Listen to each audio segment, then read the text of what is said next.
আমরা করি। আর আওয়ামী লীগ ছিল শরণার্থী মুক্তিযোদ্ধা, যারা ভারতে গিয়ে তারা ইয়ে করেছেন, এমপি হওয়ার জন্য রাষ্ট্রের সুযোগ সুবিধা নেওয়ার জন্য আসেন নাই। কারণ আমরা দেখতে পাচ্ছি যে সেখানে আমরা দেখি বাংলাদেশ স্বাধীনতা সার্বভৌমত্ব টিকিয়ে রাখার জন্য তিনি যে পরিশ্রম করেছেন। আজকে স্থায়ী কমিটির সদস্য জনাব সেলিমা রহমানকে আমাদের মাঝে এসে শহীদ প্রেসিডেন্ট জিয়া, দেশনেত্রী বেগম খালেদা জিয়া এবং বর্তমানে তারেক রহমান, তারা কিভাবে জাতির প্রতিটি আমরা যখন আন্দোলন করে আমরা সরকারের বিরুদ্ধে লড়াই করেছি, তারা করেছিল গুগলের চার্জার গ্রিন রেভলিউশন জনকে জিয়া রহমান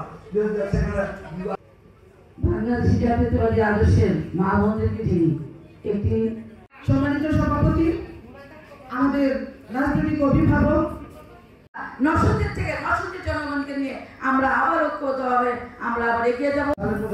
বিদ্রোহ করার কারণে সে ভারতের দালাল হিসেবে চিহ্নিত হওয়ার কারণে সে নেই। আপনার জানা দরকার, এক ব্যক্তি দুবার দেশ জাতির সম্পর্কের জন্য তিনি যে অবদান রেখে গেছেন সেই বিষয়ে আমাদের যে জিয়া রহমান মানে দেশ জাতির এক সংকটময় মুহূর্তে আমরা জানেন কেন্দ্রীয় নেত্রী আমাদের বিদ্যাবা সহ সম্মানিত ঝুঁকি নিয়ে তার দুই শিশু সন্তান তার স্ত্রীকে রেখে তিনি কিন্তু সেদিন সেই জীবনে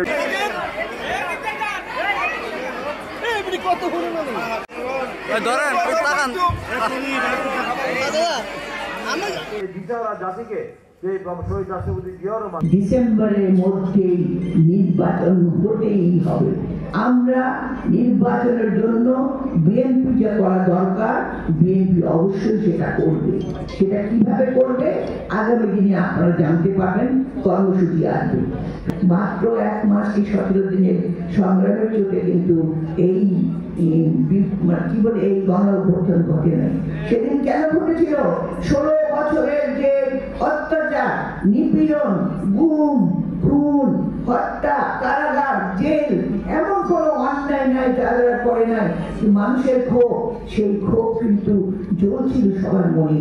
তাই ওই দিন যখন শেখ হাসিনা যখন মানুষ মারতে শুরু করলো, তখন সমগ্র জনতা বের হয়ে আসলো। ছাত্র, যুবক, অভিভাবক, শিশু সন্তানরা পর্যন্ত মাঠে নেমে এসেছিল। কাজে আজকে দেখুন প্রতিটি ক্ষেত্রে বিএনপি, জিয়া পরিবার যেমন ক্রান্তি লগ্নে যেমন জনগণের পাশে থেকে দেশকে বাঁচায়, তেমনি বিএনপিও আপনারা যে নেতাকর্মী এখানে আছেন, এখানে অনেক মহিলারা কারাগারে জেল কেটেছে। বিএনপির আমার ভাইরা যারা আছেন, সে আমাদের ভাইরা কেউ কারাগারে, কেউ জেল কাটছে, কেউ কিন্তু রাত্রে ঘুমাতে পারে না শান্তি মতন। হ্যাঁ, এখন আমরা স্বস্তি পেয়েছি, কিন্তু শান্তি আসে নাই। কেন? গণতন্ত্র নিয়ে এখনো ষড়যন্ত্র চলছে। সেই ষড়যন্ত্র চলছে।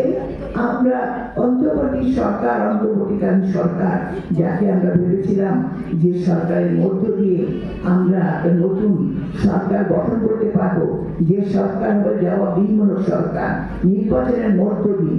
বিএনপি আন্দোলনের লক্ষ্য কি? একটা লক্ষ্য ছিল ভোটের অধিকার ফিরিয়ে দেওয়া, মানুষের অধিকার ফিরিয়ে দেওয়া, বেঁচে থাকার অধিকার ফিরিয়ে দেওয়া, তাদের কথা বলার অধিকার ফিরিয়ে দেওয়া।